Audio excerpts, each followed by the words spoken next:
Aktibong nakibahagi ang Baggao Police Station sa isinagawang serbisyo karawan sa Barangay Santor, Baggao, Cagayan nito lamang ika-19 ng Disyembre taong kasalukuyan.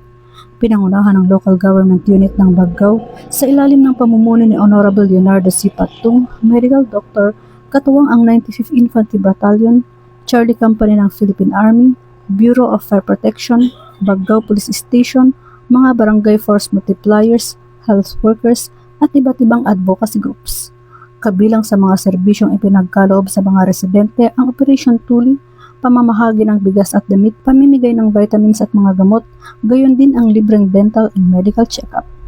Nagbigay din ng seguridad at aktibong tulong ang mga tauhan ng Baggao Police Station sa pangunguna ni Police Lieutenant Juliet Magay, Chief Invest, upang masiguro na maging matagumpay ang aktibidad. Layunin ng karawan na iparating ang advocacy at serbisyo ng pamahalaan katuwang ang kapulisan sa mga mamamayang nakatira sa mga liblib na lugar.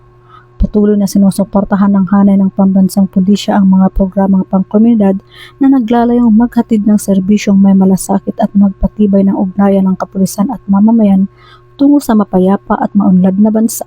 Mula dito sa Lambak ng Cagayan, ako ang inyong PNN correspondent, Patrol Luman Balyada, alagad ng batas, tagataguyod ng balitang pulis.